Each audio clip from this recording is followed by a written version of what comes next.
മീനുണ്ടോ? മീനിൻ്റെ അടുത്ത് കിടക്കുന്നത് ഏതൊക്കെ ഇനം വേണേലും ഉണ്ട്. 5 കിലോ വേണമായിരുന്നു. 500 കിലോ പിടിക്കാനുള്ള മീൻ കിടപ്പുണ്ട് ഇതിനകത്ത്. അതായത് ഏതിനം വേണേലും ഉണ്ട്. വെള്ളം 100-150 അടി താഴ്ചയിൽ കിടക്കും. നിറച്ച് മീനാണ്. 10-20 കിലോ ഉള്ള മീനൊക്കെയാണ് കിടക്കുന്നത്. ഈ കടുത്ത വേനലിലും ജലസമൃദ്ധമാണ്.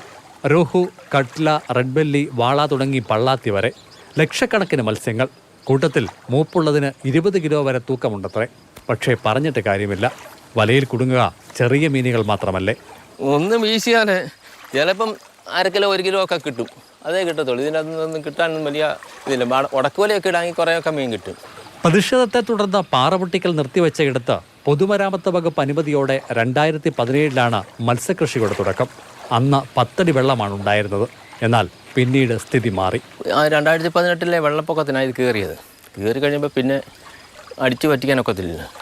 കോടി രൂപ മുടക്കിയാൽ പോലും ഇത് പറ്റുമെന്ന് തോന്നുന്നില്ല. ഒരു ഡാമിനേക്കാളും കൂടുതൽ വെള്ളമുണ്ട്. ഡാമിൽ കൂടിപ്പോയി 100 അടി വെള്ളം കാണും. ഇതുപോലെ 150 ഭയങ്കര അപകടമായിട്ടുള്ള വെള്ളമില്ല. ലക്ഷങ്ങൾ വില വരുന്ന മത്സ്യസമ്പത്താണ് പാറക്കുളത്തിലുള്ളത്. വലിയ മീനുകളൊക്കെയും അടിത്തട്ടിലാണ്. ജെയിംസ് ദിവസവും വല വീശും. ഒരു കറിക്കുള്ളത് കിട്ടിയാലായി. സമീപകാലത്ത് മീൻ പിടിക്കാൻ പലരുടെയും സഹായം തേടി.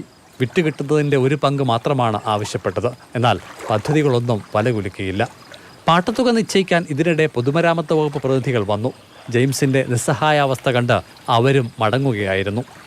ഈ വലിയ വിസ്തൃതിയുള്ള പാറക്കുളത്തിലെ 150 അടിയിലധികം വരുന്ന വെള്ളം പൂർണ്ണമായി പറ്റിച്ച് മത്സ്യബന്ധനം അസാധ്യമാണ്.